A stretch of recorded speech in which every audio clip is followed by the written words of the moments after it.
a cubrir el tema desde la invasión española hasta el 98, porque la otra parte le corresponde a Nelson.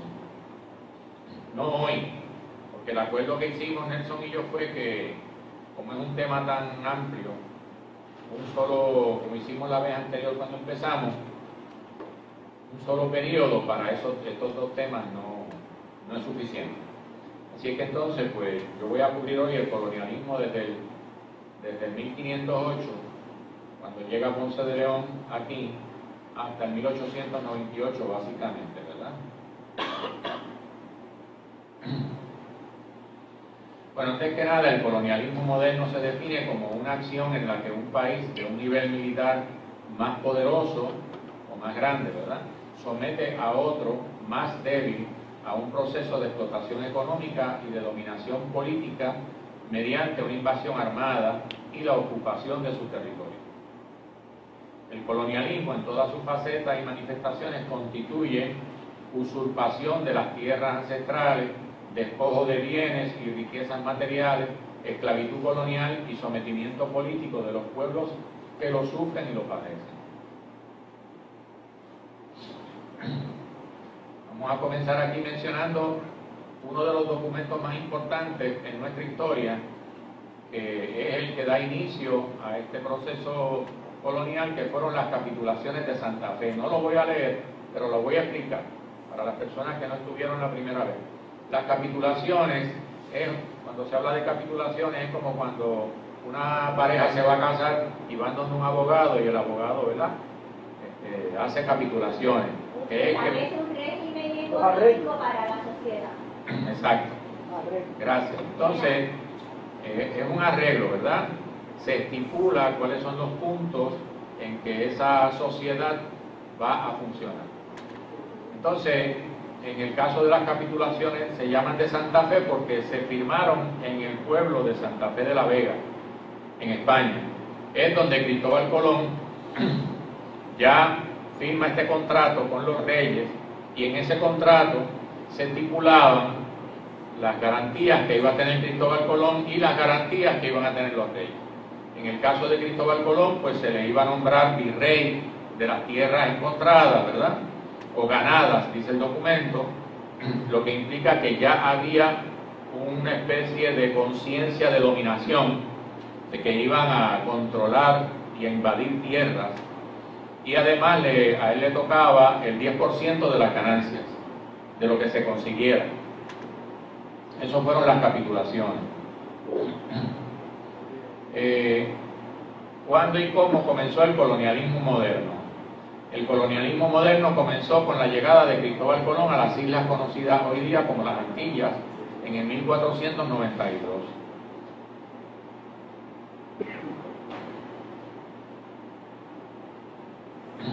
Fue Cristóbal Colón el iniciador de este fenómeno económico y político que todavía dura hasta el día de hoy. El colonialismo moderno fue auspiciado y promovido por la corona española y por la Iglesia Católica, a través de la bula intercátera del Papa Alejandro VI, emitida el 3 de mayo de 1493. El colonialismo moderno es además un sistema de superexplotación económica a través del cual el país interventor le roba los recursos y las riquezas al país intervenido mediante la fuerza y la violencia. Hay que entender que el colonialismo es una actividad que se basa en la violencia, ¿verdad? Bien, más adelante yo voy a señalar lo que es la bula intercátera, porque esta bula es muy importante. Pero ahora voy a decir que la bula intercátera no fue otra cosa que un documento. Una bula es una especie de orden ejecutiva, hoy se le llama orden ejecutiva, ¿verdad?, acá a los gobernantes, pero a los papas se les llamaba bula, y esta bula lo que hizo fue que a través de esta bula Alejandro VI le donó todas las tierras que Cristóbal Colón, entre comillas, descubrió, se la donó a los reyes de España. Eso es el propósito de la bula. Ahora, esta bula estaba basada en precisamente lo que estábamos hablando antes de comenzar el seminario, estaba basada en lo que se llamó la donación de Constantino. Y esa donación de Constantino es que la Iglesia Católica muchos años después de la muerte de Constantino, alegó que Constantino le había donado a la Iglesia Católica el Imperio Romano, o sea, ¿verdad? Ya el Imperio Romano estaba en decadencia casi total, y entonces a un papa se le ocurre que Constantino había hecho una donación y apareció un documento efectivamente donde Constantino le donaba las tierras del imperio a la Iglesia Católica. Por eso es que la Iglesia Católica se convierte entonces en gobierno. Una vez Roma cae, se convierte en el año 500 de nuestra era, entonces la Iglesia Católica se convierte en el gobierno de esos territorios. Lo que pasa es que en el 1440 un erudito italiano se pone a analizar el documento de Constantino y descubre que es falso, que fue un fraude. ¿Y por qué lo descubre? Porque el documento tenía palabras, utilizaba palabras que en la época en que Constantino hizo la donación, supuestamente, no existían. Como por ejemplo la palabra feudo. Eso no existía en esa época. El feudo es una palabra que se crea posteriormente a la caída del Imperio Romano. Bueno, Alejandro VI sabía para el 1493 que ese documento ya había sido probado falso, o sea, que era un fraude, la donación de Constantino. Sin embargo, él oculta eso y escribe la bula intercátera donando, haciendo lo mismo que hizo Constantino, donando las tierras de América a los reyes de España, lo cual es una falsedad. Él no tenía poder para hacer eso, ¿okay? Pero lo hizo, ¿verdad? Bien. ¿Cuáles fueron las bases sobre las que se estableció el colonialismo moderno?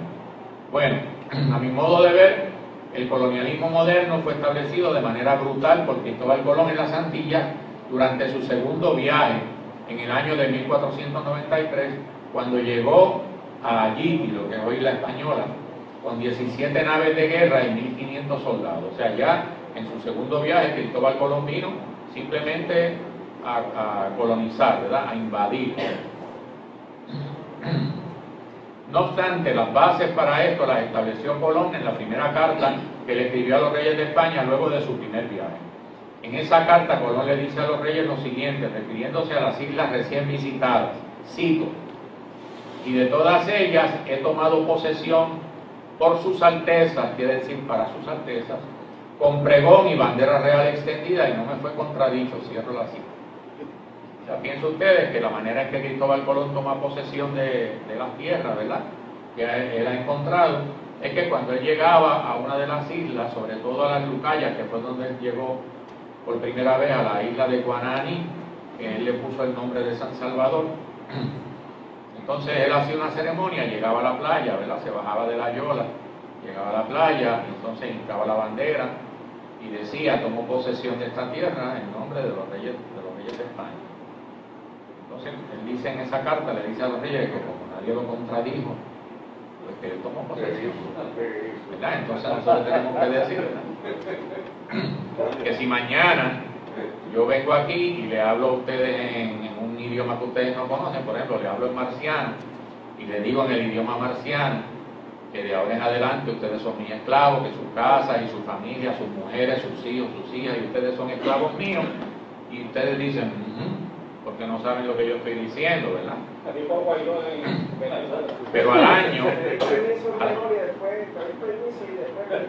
año yo regreso con una tropa armada hasta los dientes, con ametralladoras Uzi, con lanzagranadas, y me le presento a las casas de ustedes y le digo: bueno, ahora entiendo. Sálganse de las casitas, que eso es mío, y pónganse a trabajar aquí en este canto de tierra, y entonces ustedes empiezan a protestar. Todavía no me entienden bien, ¿verdad?, pero ven las armas y las cosas. Entonces, bueno, eso fue lo que hizo Cristóbal Colón. Eso es una usurpación, eso no es una toma de posesión, ¿verdad?, como él dijo. Una conquista.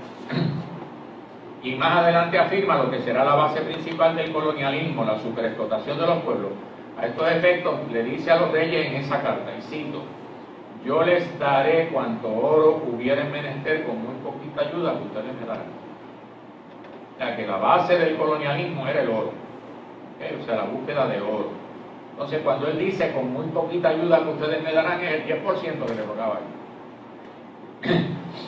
Mira, quizá cambiar el oro por riqueza, porque es verdaderamente la riqueza de esos territorios, que en este caso era el oro, pero posteriormente se convierte en otra cosa. Sí, pero lo que ellos buscaban al inicio era oro. Era oro. Y hay que entender que en República Dominicana, lo que hoy es República Dominicana, no había prácticamente oro. O sea, ellos allí no encontraron mucho oro, por más que buscaron, pero aquí sí. Aquí sí. Aquí hubo mucho oro. En las primeras 3 décadas de la colonización española, es decir, para el 1530, por ahí, ya ellos se habían llevado de aquí más de 10 toneladas de oro. Toneladas de oro.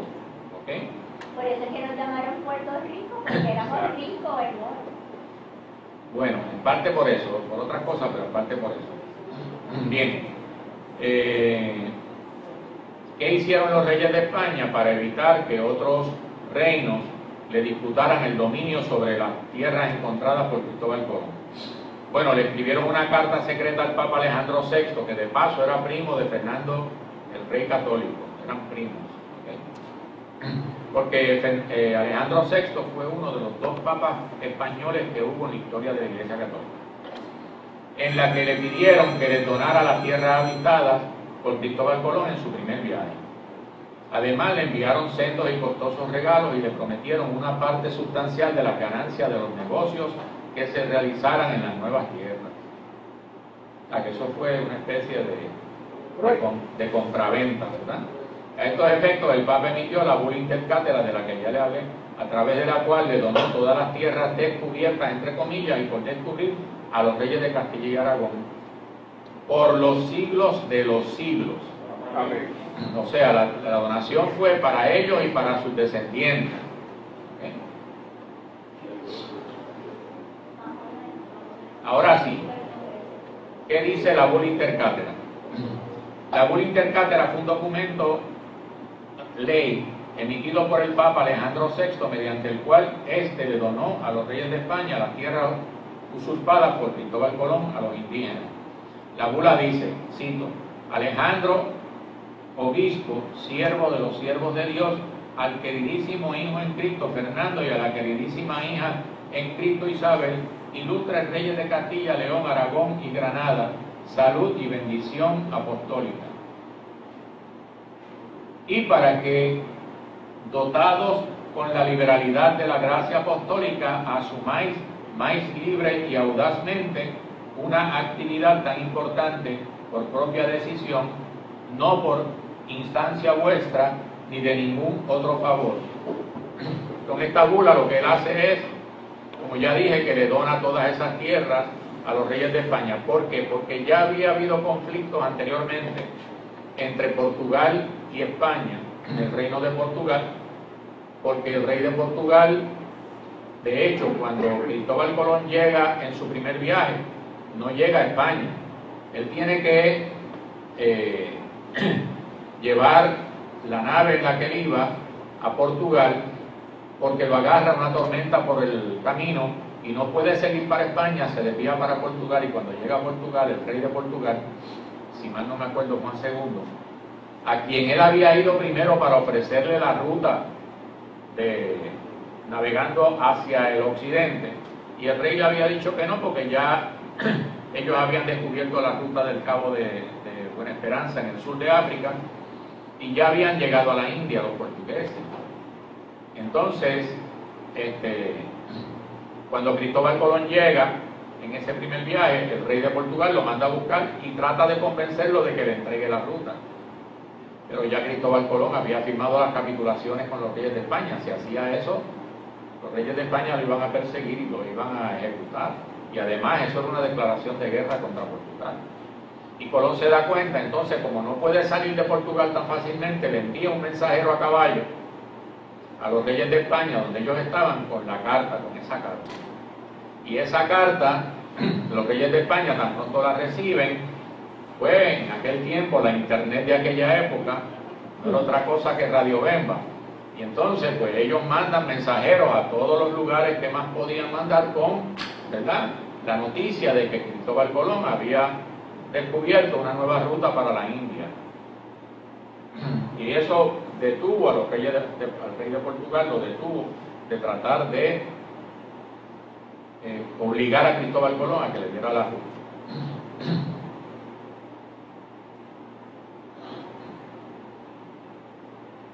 Bueno, entonces, ¿qué pasó entre los arahuacos de Ayiti y los españoles a partir de 1493? Perdón.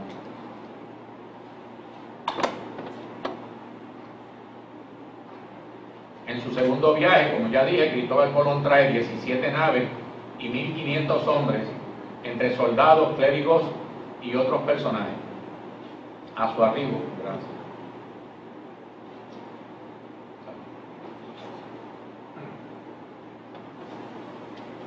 A su arribo a Ayiti, que él la había llamado la Española, porque una de las cosas que hacía Cristóbal Colón es que donde quiera que llegaba a una isla o a una tierra, lo que hacía era que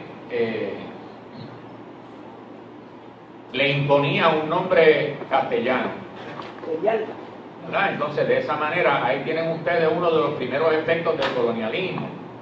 Es decir, Cristóbal Colón comenzaba por eliminar los nombres, la nomenclatura indígena, ¿verdad?, de sus tierras, y le imponía un nombre cristiano, y de ahí en adelante ya esa tierra perdía su nombre indígena, porque en todos los documentos oficiales el nombre que iba era el nombre que Cristóbal Colón le había asignado.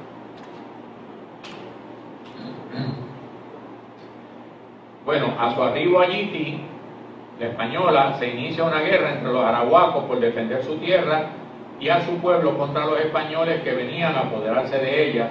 Esa guerra va a durar 15 largos años y termina precisamente en el 1508. ¿Okay? Y aquí la gente, como no conocen esta historia, se creen que Cristóbal Colón llegó a lo que es hoy República Dominicana, a la Española, y que allí puso una feria, y que todo el mundo lo recibió con pleitesía. No, allí hubo una guerra. ¿Ustedes saben lo que es una guerra de 15 años? Una guerra de 15 años es una guerra larga. ¿Okay? Esa guerra trajo como consecuencia que la corona española tuviera que hipotecarse, tuviera que pedir préstamos a los banqueros europeos, sobre todo a los alemanes, para poder seguir manteniendo la guerra y poder dominar la tierra. ¿Okay?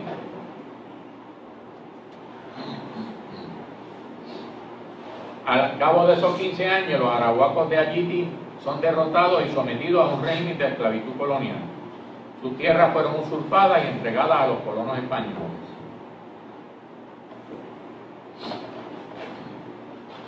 ¿Qué fueron el repartimiento y las encomiendas? Creo que por aquí fue que nos quedamos en la vez anterior.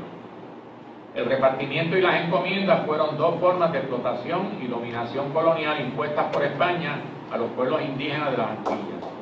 No solo de las Antillas, lo impusieron también en lo que es hoy América, ¿verdad? Como parte de la colonización en las Antillas, la corona española impuso una política de repartir las tierras usurpadas a las comunidades y a los indígenas entre los extranjeros que se apoderaron de estas. Además, a cada colono se le encomendaba un grupo de indígenas para que trabajaran en las tierras que antes eran de ellos bajo un régimen de esclavitud colonial.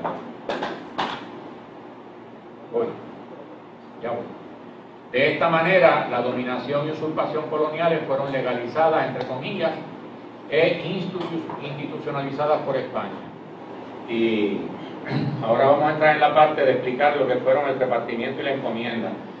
Estos fueron dos instituciones establecidas por España en América. Fueron dos instituciones, desde el punto de vista económico, sumamente retrógradas. Es decir, eran instituciones ya pasadas. La economía española de esta época, que estamos hablando, no tenía que utilizar este tipo de institución porque ya la economía estaba más desarrollada en otros aspectos. Pero cuando ellos llegan a América, que ven una población tan grande, susceptible de ser esclavizada, Entonces establecen estas dos instituciones. El repartimiento, que lo que quería decir era repartir un número de indígenas a cada colono español que venía. ¿Okay? Y las encomiendas, que era que se le encomendaba a esos colonos tratar bien a los indios, porque eran mano de obra esclava. Es decir, los obligaban a trabajar de sol a sol. Los arahuacos no estaban acostumbrados a ese tipo de trabajo porque su sociedad era una sociedad mucho más adelantada que las europeas de la época.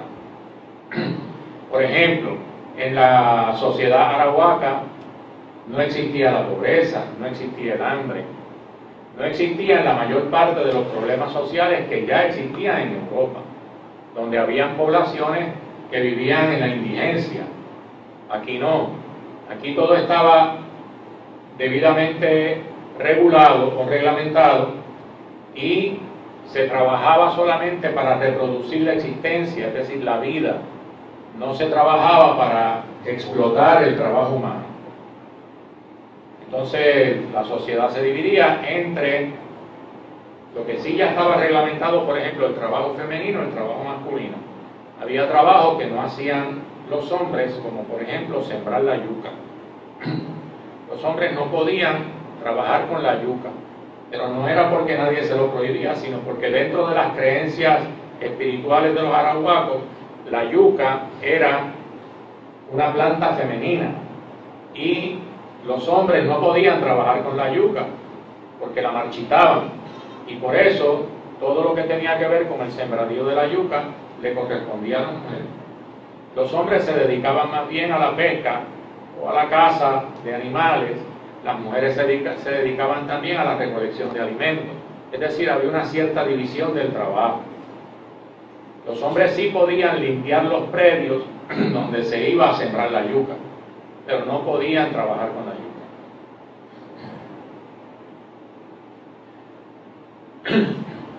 Como parte de la colonización en las Antillas, la corona española impuso una política de repartir las tierras usurpadas a las comunidades y a los indígenas entre los extranjeros que se apoderaron de ellas. O sea, por decreto de los reyes de España emitían un decreto y le quitaban las tierras a los indígenas, que ellos habían vivido en esas tierras ya por siglos y siglos, ¿verdad? Y ellos vinieron simplemente y establecieron un ordenamiento jurídico desde la metrópoli, desde España, y se lo impusieron militarmente por la fuerza a los indígenas, ¿verdad? Además, cada colono se le encomendaron grupos de indígenas para que trabajaran en sus tierras. Eso es lo que ya le expliqué del trabajo esclavo. Claro, los españoles, por la experiencia que tuvieron en la Española, o en Ayiti, cambiaron esa estrategia cuando Juan Ponce de León llegó aquí en el 1508, evitó establecer repartimiento y encomienda, y lo que hizo fue un acuerdo, un pacto con Aguaybana el Viejo para evitar la guerra. Como ya ellos habían estado peleando 15 años en Ayiti, no querían seguir extendiendo la guerra para acá, sobre todo porque los arahuacos de aquí eran prácticamente más que los de la Española. ¿Okay? Aquí se ha llegado a estimar aproximadamente entre 1 millón a 2 millones de habitantes indígenas en Boriquén, antes de la llegada de los españoles. De esta manera, la dominación y usurpación coloniales fueron legalizadas, como le dije entre comillas, e institucionalizadas por España.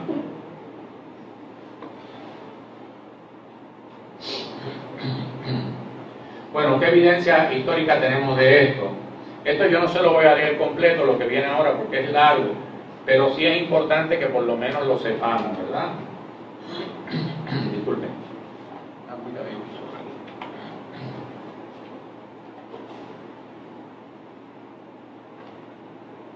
Cuando surge esta controversia,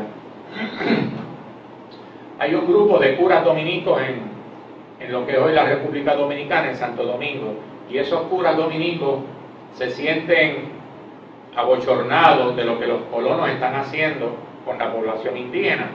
Y un día, uno de ellos, Fray Antón de Montesinos, en el púlpito de la Catedral de Santo Domingo, lee un sermón.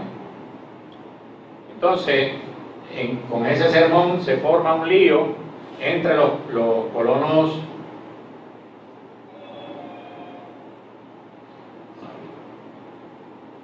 ahí está. Se forma un lío porque lo que hace Fray Antón de Montesinos es que insulta a los colonos y le dice que están en pecado mortal por la forma en que tratan a los indios, ¿verdad? Le dice, por ejemplo, ¿con qué derecho y con qué justicia tenéis en tan cruel y horrible servidumbre a aquellos indios? ¿Con qué autoridad habéis hecho tan detestables guerras a estas gentes que estaban en sus tierras mansas y pacíficas, donde tan infinitas de ellas, con muerte y estragos nunca oídos, habéis consumido? Imagínense ustedes un púlpito, una iglesia llena de colonos, donde estaba Diego Colón, el hijo de Cristóbal Colón, que ya era el virrey, porque ya Cristóbal Colón había muerto, esto fue en el 1511, y Diego Colón está ahí. Él es el virrey encargado de, ¿verdad?, toda la colonia. Pero fíjense lo importante de lo que dice Antón de Montesinos. Le dice con qué derecho y con qué justicia. O sea, él está poniendo en entredicho el supuesto derecho de los colonizadores a hacer lo que están haciendo, ¿verdad? Y luego le dice también que por qué están haciendo tan detestables guerras a estas gentes que estaban en sus tierras mansas y pacíficas. Fíjense ustedes, estaban en sus tierras. Entonces es importante el contenido de este sermón, ¿verdad? Es el Aviento de 1511. Es importante porque aquí ya hay de antemano una acción contestataria en contra de lo que los reyes están haciendo. Claro, esto trajo cola, porque lo primero que ocurrió es que los colonos, después que se acabó la misa, protestaron y fueron a la casa parroquial y mandaron a buscar al encargado y le reclamaron que trajera a Antón de Montesinos donde ellos, para ellos cuestionarle. Y el cura encargado de ellos le dijo que no, le dijo no, él no tiene que venir aquí a nada, porque eso lo acordamos entre todos los curas, y como yo los represento a ellos, yo estoy aquí. ¿Cuál es el problema? Entonces ahí Diego Colón se echa para atrás, no se atreve a seguir, pero luego le escribe al rey de España protestando por lo que está pasando, y ahí se forma uno de los primeros conflictos entre la colonización, es decir, los colonizadores y la iglesia, por lo menos esa parte de la iglesia, ¿verdad?, de los dominicos.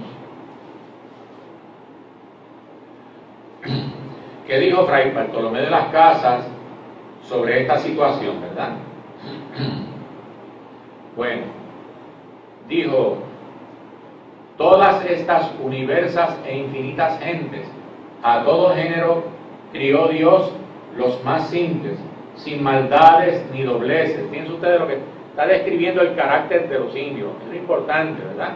Sin maldades. No había maldad en la sociedad indígena, ni dobleces, es decir, no había mentira, no había doble lengua o doble boca, ¿verdad? No había hipocresía. Él los está describiendo, ¿por qué? Porque él los conocía, ¿verdad? Obedientísimas, mira lo que dice, obedientísimas, ¿okay? Fidelísimas a sus señores naturales y a los cristianos a quien sirven, más humildes, más pacientes, más pacíficas y quietas, sin rencillas ni bullicios, ni rijosos ni querellosos, sin rencores, sin odios, sin desear venganza que hay en el mundo. Está describiendo lo que era la sociedad indígena. Y eso es importante saberlo, porque hoy día nuestra sociedad es todo lo contrario de eso, ¿verdad? Precisamente por la cultura española que hemos heredado nosotros. Pero por ejemplo, yo estuve en Panamá, en territorio cuna, con los cunas, yo estuve allá. Y estuve una semana conviviendo con ellos allí. Y todavía eso es igual en la sociedad cuna. Eso hay un respeto a los mayores, a las autoridades mayores. Eso hay un respeto tremendo. Yo me quedé bobo porque en una de las actividades que teníamos había más de 300 o 400 niños pequeñitos, de 5, 6, 8, 10 años. Y cuando un mayor le decía que se callaran, ninguno hablaba. O si le decían, muévanse para allá, se movían como si fueran un ejército. Eso es un respeto y una disciplina en esa sociedad que yo me quedé impresionado. ¿Okay? Bien. Son asimismo la gente más delicadas, flacas y tiernas en complexión y que menos pueden sufrir trabajo y que más fácilmente mueren de cualquier enfermedad, que ni hijos de los príncipes y señores entre nosotros criados en regalos y delicada vida, no son más delicados que ellos, aunque sean de los que entre ellos son de linaje de labradores. Son también gente paupérrima y que menos poseen, ni quieren poseer. Miren esto. Está describiendo esa sociedad, o sea, no había un sentido de posesión de cosas, ¿verdad? Ellos no vivían con ese sentido. Esto es una cosa que yo he tenido que explicarle a varias gente, porque cuando Cristóbal Colón llega, en esa primera carta que yo le cité, él le dice a los reyes que por una chuchería que él le da a ellos se sienten contentísimos y a cambio le dan oro. Él le cambia oro por una chuchería, ¿verdad? Unos pedacitos de vidrio, de cristal, de lo que fuera. Y lo que pasa es que Cristóbal Colón y los españoles no entendían que los indígenas no tenían un sentido de propiedad de la vida, de las cosas. Ellos tenían un sentido de utilidad. Y por eso para ellos un pedacito de cristal o cualquier cosa que los españoles le daban, ellos lo que veían ahí era la posibilidad de convertir eso a través de su arte, ¿verdad?, en algún tipo de artesanía que luego podían cambiar, porque eran grandes comerciantes también, y viajaban por todo el Caribe, desde Venezuela hasta Yucatán, iban en las canoas, ¿verdad? Bien, son también gentes paupérrimas y que menos poseen ni quieren poseer de bienes temporales, y por esto no soberbios, no ambiciosos, no codiciosos. Miren lo que está diciendo Bartolomé de las Casas. Entonces, cuando usted compara esa sociedad con la sociedad española de la época, ¿verdad?, es todo, no hay posibilidad de comparación. Hay que leer posteriormente a otros escritores, historiadores como Salvador Brau, que es una cosa terrible, de la manera prejuiciada y racista en que trata a la sociedad indígena en su libro La colonización de Puerto Rico, ¿verdad?, que yo estoy trabajando ahora y realmente me da vergüenza ajena tener que leer ese libro, pero lo estoy rebatiendo, ¿verdad?, de las cosas terribles que dice. Bien. En estas ovejas mansas y de cualidades susodichas por su hacedor y criador así dotadas, entraron los españoles, desde luego que las conocieron como lobos y tigres y leones crudelísimos de muchos días hambrientos, y otra cosa no han hecho de 40 años a esta parte hasta hoy, y hoy en este día lo hacen, sino despedazarlas, matarlas, angustiarlas, afligirlas, atormentarlas y destruirlas por sus extrañas y varias y nunca otras tales vistas ni leídas ni oídas maneras de crueldad. Eso fue la colonización. Entonces, cuando hablamos de colonialismo, es importante saber qué fue la colonización española, ¿verdad? Bartolomé de las Casas cuenta en la historia de Indias que hubo una ocasión en que llegó una tropa de soldados españoles, se pararon antes de entrar a un pueblo, a un poblado indígena, se sentaron en el río, cogieron piedras del río, piedras pequeñas, y empezaron a afilar las espadas, y después que las espadas estaban bien afiladas, entraron a la población y la masacraron a todo el mundo. Dice él que tiraban a los bebés para arriba y los esperaban y los ensaltaban en las espadas. ¿Okay?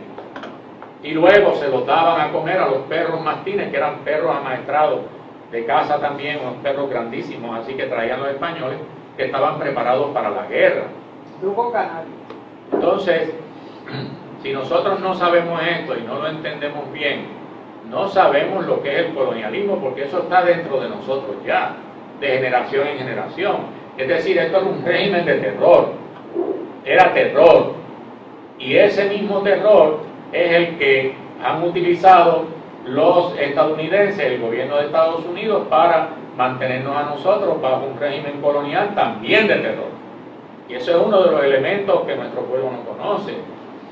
Y si queremos un ejemplo de ello, fue lo que le hicieron a los nacionalistas en la década del 30, ¿verdad?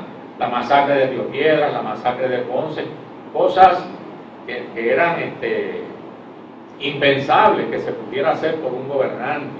¿Ok? Pero que poca gente conoce. Claro, claro. Y por eso es que lo conozcamos, ¿verdad? ¿Qué más dijo Fray Bartolomé de las Casas? Bueno, esto es un poquito largo, yo se lo voy a resumir, pero lo que él dice aquí es que la causa por la que han muerto y destruido tantas y tales y tan infinito número de ánimas es por sacar oro cada día.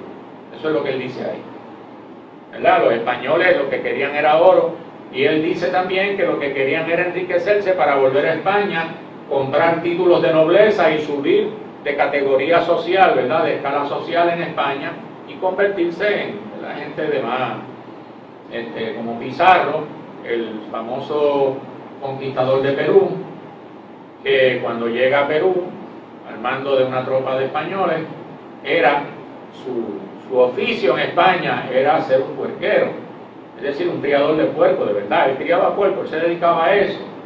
Pero cuando llega a Perú y ve las inmensas riquezas que tiene, pues se roba gran parte del oro del Perú y se convierte entonces, ¿verdad?, en una persona de otro nivel social. Dice además la Casa: la guerra de los españoles contra los indios, la esclavitud y las encomiendas son injustas, esto es bien importante, y contra todo derecho. Y hay que saber que las Casas era abogado, las Casas no era cualquier cura, ¿ok? Las Casas era abogado graduado de la Universidad de Salamanca, que era en aquel tiempo una de las universidades más importantes de Europa. Él se convierte en cura, pero él llega a la Española como encomendero, es decir, como aliado de Diego Colón y de toda esta gente, y de Cristóbal Colón, ¿verdad? Porque él vino incluso en uno de los viajes con Cristóbal Colón. Lo que pasa es que era un hombre también de aspiraciones o sentimientos religiosos, y entonces hace los votos para convertirse en cura dominico, y es una de las pocas conciencias española que vino a América y se convierte en el protector y salvador de los indígenas, porque él lleva este caso ante los reyes de España, y allá los reyes tuvieron que convocar unas audiencias y hubo hasta un debate grandísimo. ¿Cómo se llamaba aquel hombre? Uno que de Vitoria era, algo así. Francisco de Vitoria. De Vitoria. 1530. Que alegaba que las Casas estaban equivocadas, y entonces las Casas dijo, porque las Casas le dijo a los reyes lo siguiente, y cito, dijo: obliga estrechamente la restitución de la libertad, servicios y bienes injustamente usurpados a los indios. Miren ustedes, le está diciendo a los reyes católicos que son unos usurpadores, y ustedes están obligados a restituirle eso, ¿verdad? Pero esas palabras de las Casas tienen vigencia hoy. Pero era una voz en el desierto. Cualquier jurista, cualquier demanda que se establezca contra España, ahí está una de las bases jurídicas para sostener esa demanda contra los reyes de España, porque los reyes de España hoy día son los herederos de Fernando e Isabel. Tienen el oro de nosotros todavía, la plata. Bien, pero lo importante es que él dice aquí que son injustas, ¿verdad? Todas esas guerras fueron injustas y contra todo derecho. ¿Y por qué esto? Porque en aquella época existía el concepto de lo que se llamaba la guerra justa. ¿Ok? Debe ver si está por aquí en la próxima. Dice aquí luego, lo cito a él, como en todas las guerras que los españoles contra los indios han hecho, haya faltado verdaderamente causa justa y real autoridad. ¿Ok? Síguese que hayan sido todas injustas y por consiguiente todos los que las han hecho ladrones o ladrúnculos. Yo busqué esa palabra en el diccionario de la Real Academia, hoy no existe esa palabra, una palabra antigua, ¿verdad? Pero los está acusando de ser ladrones a los reyes de España, ¿ok? Entonces, cuando él habla aquí de que falta causa justa, es porque había una doctrina en esa época en Europa establecida por la Iglesia Católica, que era la doctrina de la guerra justa. Y esa doctrina lo que decía era que hasta hoy día esa doctrina todavía existe. Decía que no se podía hacer guerra contra otro reino, salvo que fuera por causa justa, y la causa justa era o por invasión o por algún tipo de usurpación de tierra o de bienes, de deudas que hubiera con la iglesia, ¿verdad? Pero tenía que haber causa justa.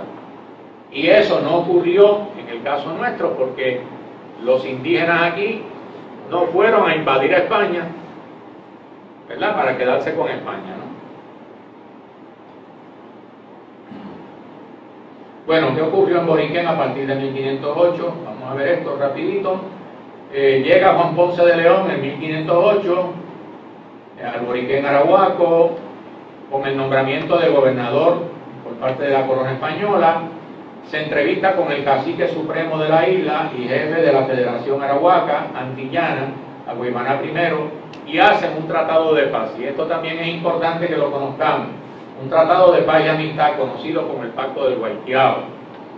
Y en ese pacto ellos acuerdan, cuando se hacía una ceremonia de Guaitiao entre los indígenas, se intercambiaban los nombres, y eso evitaba que se pudiera hacer guerra, porque Agüeybaná pasaba a ser Juan Ponce de León y Juan Ponce de León pasaba a ser Agüeybaná. Por lo tanto, Agüeybaná no podía pelear contra Juan Ponce porque peleaba contra él mismo, y viceversa. Es un pacto bien serio que ellos hacían, ¿verdad? Y de hecho se hizo un areito importante en aquella época, una ceremonia para hacer ese intercambio, y además el intercambio se selló porque Agüeybaná le entregó a Ponce de León una de sus hermanas como esposa, cosa que era común en Europa en esa época, ¿verdad? Y todavía más tarde, donde los reinos de distintos lugares casaban a los hijos y a las hijas precisamente para hacer ese tipo de arreglo, ¿verdad? Y evitar las guerras entre ellos, entre otras cosas. Agüeybaná I manda a sembrar varios conucos de yuca para el rey y le da permiso a Ponce para hacer una casa fuerte y sacar oro a cambio de que éste le dé protección al pueblo arahuaco contra las redadas de los caribes. Bueno, esto está en entredicho hoy día, porque las últimas investigaciones arqueológicas y antropológicas ya han establecido que los caribes no existieron, que todos los pueblos desde las Lucayas, que son hoy las Bahamas, hasta Venezuela, eran arahuacos, que simplemente eran peleas de primos que tenían, ¿verdad? Como hoy día los primos y los hermanos y los tíos pelean entre ellos, ¿verdad?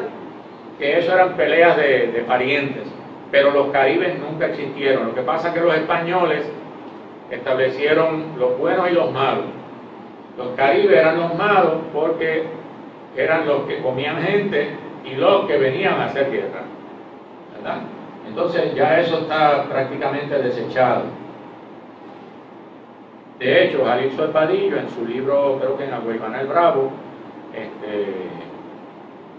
hace un recuento donde él establece que las mismas piezas arqueológicas que existían en las Antillas Menores existían en las Mayores, ¿verdad? Eso ya está comprobado. Bueno, a la muerte de Agüeybaná I, su hermano o sobrino, no se sabe, asume el mando, y en el 1511 los arahuacos se rebelan contra los españoles por los malos tratos y la esclavitud a la que fueron sometidos en aquel entonces. La guerra de resistencia indígena contra los españoles tuvo una duración de aproximadamente 80 años. Y esto es importante saberlo, porque esto se le ha escondido a nuestro pueblo.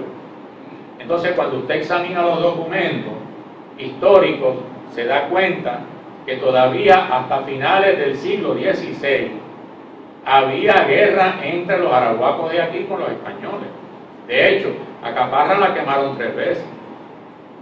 Y eso no está ni en los libros de historia, digo, en los tradicionales, ¿verdad? Caparra, que fue el asentamiento que creó Juan Ponce de León aquí en el norte, ¿verdad? 3 veces los arahuacos la quemaron.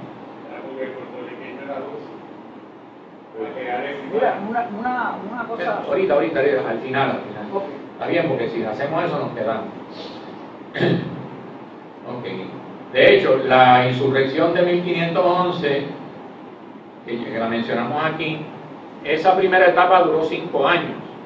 Todavía de 1511 a 1518 todavía había guerra continua entre los arahuacos contra los españoles. Quemaron el poblado de Coamo también, quemaron el poblado de el Cacicazgo de Luisa, en lo que es hoy Loíza, ¿verdad? Porque ella se casó con un español y de hecho la mataron también, por traidora. Ok. Bueno, ¿qué fue el requerimiento? Esto sí que es bien importante, pero lo voy a pasar rapidito, ¿verdad? Ok, el requerimiento fue un documento que los reyes de España mandaron a redactar en el 1513 para justificar legalmente el despojo de las tierras y propiedades de los indios. ¿Okay? Cito, uno de los pontífices pasados que en lugar, esto es lo que dice el documento, ¿verdad? Uno de los pontífices pasados que en lugar de este sucedió en aquella dignidad y silla que he dicho como Señor del mundo, hizo donación de estas islas y tierra firme del mar océano a los dichos rey y reyes y reina y sus sucesores en estos reinos. Eso es el requerimiento.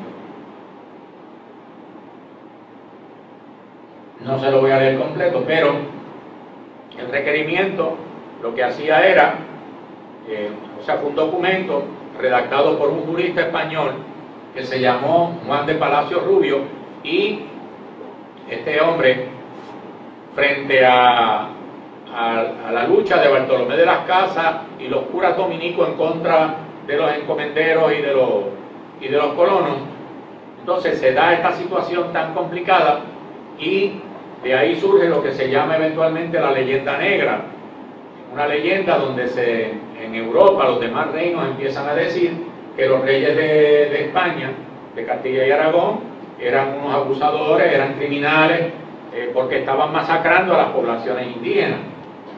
Entonces los reyes de España mandan a hacer un documento para legalizar la colonización, y ese es el requerimiento, ¿verdad? Pero básicamente, déjenme ver si llego aquí al final, se le requería a los indígenas, llegaba digamos una tropa de españoles, ¿verdad?, a caballo generalmente, y entonces había un escribano, y la persona encargada le leía ese documento en el idioma castellano a los indígenas que no entendían nada. Y a lo último le decían, o sea, le decían ese documento que tenían que rendirse a los reyes de España, convertirse en súbditos leales, todas esas cosas, ¿verdad? Y entonces le decían, si así lo hicieseis, haréis bien, y aquello que sois tenidos y obligados, y sus altezas, y nos en su nombre, os recibiremos con todo amor y caridad, y os dejaremos vuestras mujeres e hijos y haciendas libres y sin servidumbre. Eso se lo leían, ¿verdad? A veces lo leían desde los barcos. Cuando llegaban en los barcos y había una población en la costa, desde el barco leían el requerimiento, y un notario certificaba que se le leyó el requerimiento. Nadie lo escuchaba, ¿verdad? Bien, y si así no lo hicieseis, o en ello maliciosamente pusieseis dilación, os certifico que con la ayuda de Dios, de ese Dios que estaban hablando ustedes ahorita, nosotros entraremos poderosamente contra vosotros y os haremos guerra por todas las partes y maneras que pudiéramos, y os sujetaremos al yugo y obediencia de la Iglesia y de sus majestades, y tomaremos vuestras personas y de vuestras mujeres e hijos, y los haremos esclavos, y como tales los venderemos y dispondremos de ellos como sus majestades mandaren, y os tomaremos vuestros bienes y os haremos todos los males y daños que pudiéramos. Ese era el requerimiento. ¿Okay? Primero le decían que si lo aceptaban, pues iban a ser bien recibidos, ¿verdad?, por las majestades, pero que si no lo aceptaban, eso era lo que venía. Ese documento fue debatido también en Europa, y Bartolomé de las Casas habla sobre ese documento también, como abogado, ¿verdad?, como jurista. Bueno, ¿qué ocurrió en Boriquén a partir del siglo XVI? Vamos a ver esto. A partir de finales del siglo XVI, en Boriquén se fue forjando una nueva configuración étnica integrada por grupos de diferentes lugares geográficos. De estos, el arahuaco constituyó la base fundamental de esa sociedad junto al elemento español y al africano.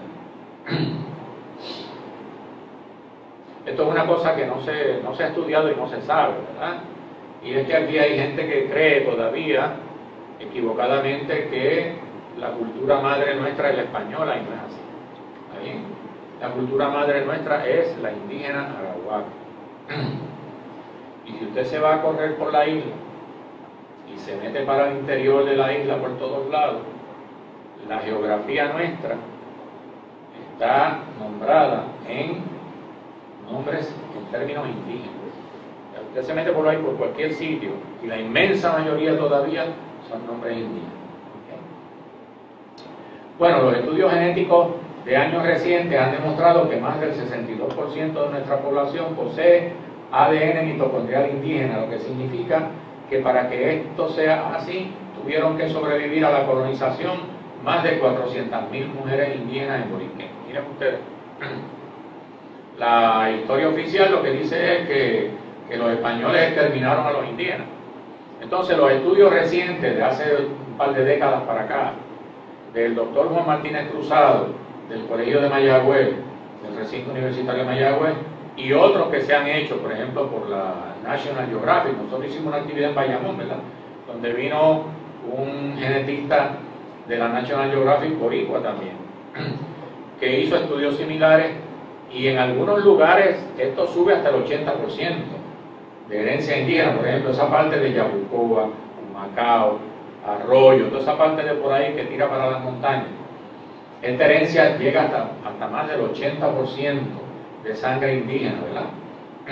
Y eso quiere decir, porque esto yo lo hablé con Juan Martínez Cruzado, y él hizo la matemática, y él me dijo a mí que para que ese número pudiera ser tan alto, no menos de 400.000 mujeres arahuacas tuvieron que haber sobrevivido a la colonización. Miren ustedes, ¿ok? Y eso pues lo podemos hablar ahorita. Esta base genética histórica es la que nos garantiza hoy día nuestro derecho a restaurar el gobierno autóctono que existió aquí antes de la invasión española, y por ende a restablecer nuestra soberanía. Eso es algo que mucha gente no entiende, ¿verdad? Y es que nosotros tenemos esa herencia directa de nuestros antepasados, que tenían aquí un gobierno, había un Estado, y eso se ha estudiado. Francisco Moscoso, entre otros, ha estudiado eso, ¿verdad? Y otros científicos sociales lo han estudiado. Y aquí existía un gobierno con todas las de la ley, antes de la llegada de los españoles, ¿ok?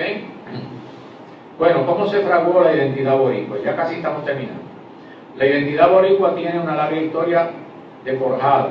Ya para el siglo XVIII, Fray Íñigo Abad y la Sierra escribió en su Historia Geográfica, Civil y Política de la isla de San Juan Bautista de Puerto Rico, que los habitantes de esta se identificaban a sí mismos como secos y a los españoles como mojados. Ya eso es una característica de lo que hablábamos ahorita del nacionalismo. Y él se da cuenta que los boricuas, ¿verdad?, cuando hablaban entre ellos, se preguntaban, o no entre ellos, sino cualquier persona, decía, ¿tú eres seco o mojado? O sea, no sabían si era en español o si era boricua, si era seco o si era mojado, ¿verdad? Una forma de ofensa contra los españoles también, porque tenían que cruzar el mar para llegar aquí, y por eso le decían mojado. Esta fue una de las primeras formas que adquirió la identidad étnica boricua, cuya forja proviene desde al menos 500 años. Luego, la guerra contra los ingleses al mando del general Ralph Abercrombie y su aplastante derrota en el 1797 le dio al país aires de victoria nacional. Esto también es importante porque Abercrombie, cuando desembarca por ahí por Cangrejos, por esa parte de lo que es hoy La Verde, desembarcó con 5.000 hombres, ¿saben? Armados hasta los dientes. No traían dulces para repartir entre los nenes. Eran 5.000 hombres que desembarcaron, ¿verdad? Y las milicias boricuas los derrotaron. Y Abercrombie tuvo que embarcar a su gente y llevársela en sus barcos porque no pudieron pasar precisamente de Santurce, de lo que hoy Santurce, de ahí no pudieron pasar. Bien, más tarde, durante las guerras de independencia de la América hispana, dirigidas por el libertador Simón Bolívar, se desarrollaron en la isla fuertes sentimientos nacionalistas que abogaron por nuestra libertad. El general Antonio Valero de Bernabé es la figura más relevante del principio del siglo XIX, cuando hizo sus planes para invadir al país. Le escribió, miren lo importante de esto, escribió en su proyecto a Simón Bolívar, en los planes, le dijo, se llamará Borinquen, su antiguo nombre. Ahora, ¿cómo ustedes explican que un niño de 13 años, que salió de Fajardo a los 13 años porque sus padres lo enviaron para una academia militar en España, que peleó a los 18 años, se graduó de la academia y peleó por la independencia de España de las tropas napoleónicas que en ese tiempo habían invadido España, que fue herido, que fue capturado, fue preso, que se escapó, que volvió a pelear, que después de la victoria de los españoles lo mandan a México para que trate de negociar un tratado de paz con los insurgentes independentistas mexicanos, y cuando llega a tierra lo primero que hace es que se une a los independentistas y le dice a su comandante, Juan de Donojú, le dice, yo me voy a unir a los independentistas, y fue, y llega a convertirse en el jefe del Estado Mayor del Ejército Mexicano, este que está aquí, que no se conoce su historia en nuestro país, problema de la educación colonial, ¿verdad? Y que luego conspira para matar a Agustín de Iturbide, que fue líder de la independencia de México, pero que se convirtió en emperador, y como él era republicano, pues entonces conspira contra Iturbide. Iturbide se entera de la conspiración y lo manda a matar. Él se entera que Iturbide lo ha mandado a matar, y entonces va a donde Iturbide y le dice, quiero que me dé mi pasaporte porque me quiero ir. Y Iturbide le dice, no, si no hay ningún problema, ¿por qué te quieres ir? Le dice, usted sabe por qué yo me quiero ir, dame mi pasaporte. Entonces se va de México, el cuento es más largo, pero no se lo voy a hacer tan largo. Llega eventualmente, después de unas peripecias en el Caribe, llega a Venezuela y se integra a las tropas de Simón Bolívar. Y llega a Perú, a la ciudad del Callao, donde había un fuerte, y ahí ese fuerte estaba tomado por los españoles, por un general español que no quería rendirse, y Bolívar lo nombra segundo en jefe de las tropas de asalto, ¿verdad? Y de sitio al fortín del Callao, y se convierte en uno de los hombres de confianza de Simón Bolívar. Ahora, ese niño que sale a los 13 años, ¿cómo ustedes se explican que en esos planes de invasión dice, se llamará Borinquen en su antiguo nombre? ¿De dónde viene eso? Sí, pero de algún sitio, desde esa niñez, tuvo que haber una figura, posiblemente su madre, porque su padre era español, posiblemente su madre, ¿ok? Que su apellido era, a ver si me acuerdo, bueno, ahora no me acuerdo, disculpen. Pacheco. Sí, su primer apellido era Pacheco. Y posiblemente su madre o alguna persona de la familia le inculcó desde joven sentimientos nacionalistas, pero no solamente nacionalistas, porque ya Puerto Rico tenía el nombre colonial de Puerto Rico, sino que él le cambia el nombre en esos planes, y ese se llamará Borinquen. Yo creo que como Fajardo está pegado de Vieques, Y los últimos que combatieron hasta el último contra los españoles fueron desde Nahuatl, Guayama, Macao, Fajardo. Yo creo que Ahí eso hubo, viene por ahí hubo una resistencia, ¿verdad? Sí. Bastante larga. Viene ahí. Bueno, ¿cuál es el significado del Grito del Ares? Ya vamos a terminar, yo espero que bastante pronto. El Grito del Ares de 1868 significa el punto de maduración de la identidad nacional boricua. Es el momento histórico en que una Fuerza Armada Nacional decide confrontar al colonialismo español por las armas. Eso lo conocemos, ¿verdad? En Lares se definió la identidad nacional boricua permanentemente, lo que implica que ese proceso no tiene marcha atrás. Lares es el pináculo de la nación borincana, la cual se ha forjado durante más de 5 siglos de historia, aún bajo 2 sistemas coloniales opresores, explotadores y esclavizadores. Bien, ¿cómo surgió el nombre de Puerto Rico? Bueno, ahí lo tienen, ¿verdad? El nombre originario de nuestra tierra es Boriquén, que según algunos historiadores significa la tierra del altivo Señor. Cuando llega Cristóbal Colón, la llamó San Juan Bautista. Colón utiliza este cambio de nombre para eliminar cualquier alusión a la cultura arahuaca e imponer una terminología colonial española. Bueno, para no seguir, la letra está muy pequeña, los españoles dividen la isla en lo que se llamaba partidas, en 2 partidas o partidos, como lo pueden ver ahí.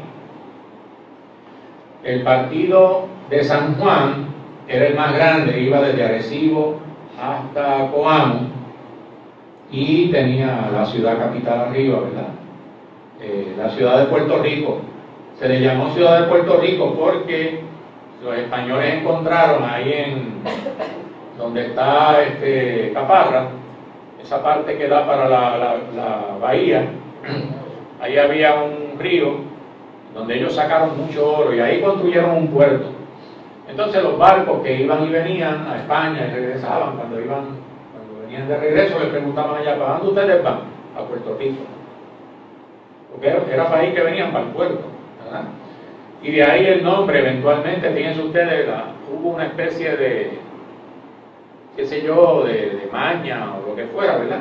Porque el nombre que Cristóbal Colón le dio a la isla fue San Juan Bautista.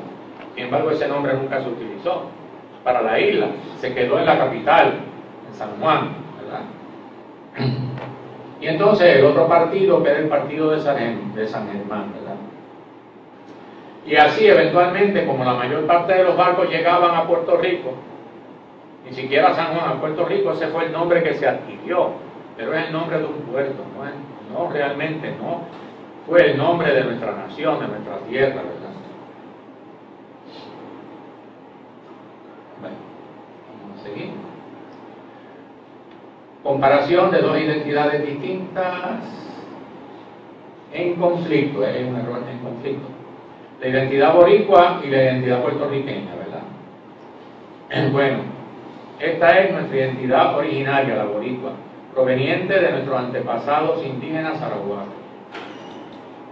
Esta identidad ha prevalecido por más de 500 años y se encuentra profundamente arraigada en lo más profundo del ser de nuestro pueblo. Hasta los promotores de la estadidad dicen, boricua ahora es. La afirmación de esta identidad es vital para nuestro proceso de descolonización. Por eso nuestro pueblo grita a los 4 vientos, yo soy boricua, para que tú lo sepas. Cuando se dieron las últimas protestas, ahora de julio, yo me quedé bobo, yo estuve allí en varias de ellas, como la gente gritaba, yo soy boricua, para que tú lo sepas. ¿Okay? Bien, la identidad puertorriqueña es producto de la colonización española y por ende una identidad colonial.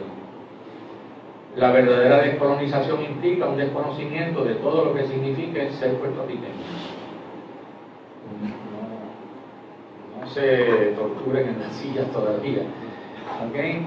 Todo realce que haga referencia a Puerto Rico o a la puertorriqueñidad es un elogio al colonialismo español. Para liberarnos del colonialismo español es necesario establecer una ruptura profunda con este. Lo que yo planteo aquí es que aquí se habla de la descolonización de los Estados Unidos, pero no se habla de la descolonización española. Y esa colonización está profundamente arraigada en nosotros. Y lo que yo estoy planteando aquí es que hasta que no nos saquemos la colonización española, incluyendo toda referencia a Puerto Rico o puertorriqueñidad, y he tenido discusiones serias con gente que son supuestamente patriotas y me han dicho, yo soy boricua, pero también soy puertorriqueño o puertorriqueña. Yo le digo, pues porque todavía están colonizados por los españoles, ¿verdad? Y no se dan cuenta de esto. Bueno, ¿qué fue la Carta Autonómica de 1897? Esto es importante, ¿verdad? Porque la Carta Autonómica fue una ley aprobada por España en la que se nos otorgó una amplia autonomía política y económica que incluía la capacidad de establecer tratados comerciales con otros países. La Carta también reconocía la personalidad jurídica internacional de Puerto Rico, lo que le otorgaba un cierto grado de soberanía. La autonomía de 1897 le garantizaba a nuestro pueblo muchos más derechos que los que le cercenó la ley Foraker de 1900. Aun cuando la Carta integraba a la isla más al sistema político metropolitano, por otro lado, abría la puerta para una eventual independencia en un lapso de tiempo relativamente corto, pues le otorgó a Puerto Rico suficientes poderes que garantizaban su desarrollo más amplio, lo que viabilizaba la libertad y la soberanía total.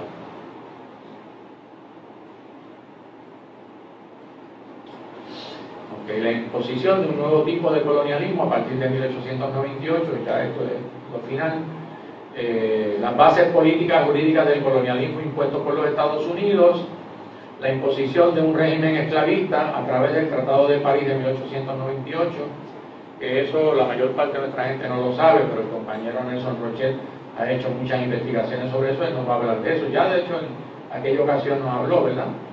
La imposición de un régimen basado en el apartheid, según el juez federal Juan R. Torruella. Tampoco nuestro pueblo está consciente de eso, de que nosotros estamos viviendo en un régimen de apartheid muy parecido al de África del Sur y de hecho al régimen palestino también. Y hoy día hay juristas que están planteando que el apartheid que está padeciendo Palestina es mucho peor que el de los negros en África del Sur. Miren ustedes. ¿Okay? La imposición de un régimen racista y discriminatorio de acuerdo con la ley Foraker de 1900, los casos insulares y la ley Young de 1917. Que esto tampoco nuestro pueblo lo reconoce, ¿verdad? Cuando se van para allá, para la metrópoli, entonces empiezan a sufrir ese racismo tremendamente, ¿verdad? Aquí se disfraza de alguna manera. La imposición de una política genocida, que eso tampoco se dice aquí públicamente, ¿verdad? Política fundamentada en la represión política y asesinatos de los sectores independentistas, la esterilización de miles de mujeres boricuas en edad reproductiva, la experimentación médica con diferentes medicamentos sin el consentimiento de las personas afectadas. Aquí tienen ustedes la píldora contraceptiva, ¿verdad? Es otra cosa. La experimentación con armas químicas como el agente naranja y el uranio reducido en Vieques, y la emigración masiva forzada debido al empobrecimiento de nuestro pueblo por la explotación colonial, entre otras prácticas de este tipo. Igualmente, la destrucción de nuestra cultura mediante la imposición de un proceso de americanización a través del sistema de educación, lo que estábamos hablando ahorita, ¿verdad? Y entonces, ¿cuál es nuestra realidad jurídica actual? Y esto para mí es muy importante, ¿verdad? Esto es lo último ya. De acuerdo con el derecho internacional vigente, somos una nación sometida a un régimen colonial ilegal por parte de los Estados Unidos desde 1898. Esa situación colonial está basada en lo que se conoce como una ocupación militar beligerante.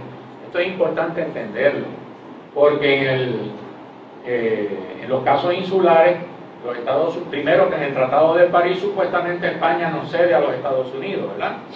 Y luego con la ley Foraker se nos impone una jurisprudencia americana. Y con los casos insulares se determina que nosotros no somos parte de pero pertenecemos a los Estados Unidos, ¿verdad? Todo eso es ilegal, porque nosotros estamos viviendo en lo que se conoce como una ocupación militar beligerante. Ahora, ¿qué es una ocupación militar beligerante? Según el derecho internacional, cuando un país invade a otro militarmente, nunca adquiere soberanía sobre el invadido. Lo que ocurre es que el invasor desplaza la soberanía del segundo, pero éste retiene para sí su soberanía. ¿Qué quiere decir eso? Que nosotros somos inherentemente soberanos. Nosotros somos un pueblo soberano, ¿verdad?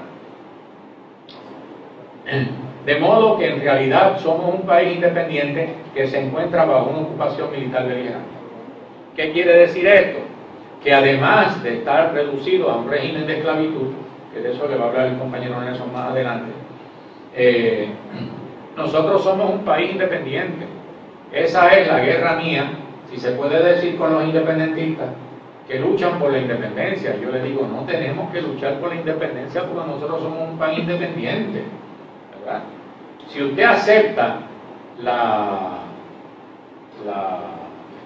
nomenclatura de los estadounidenses que dicen que somos una posesión de ellos, bueno, eso es un asunto suyo si usted quiere partir de esa jurisprudencia.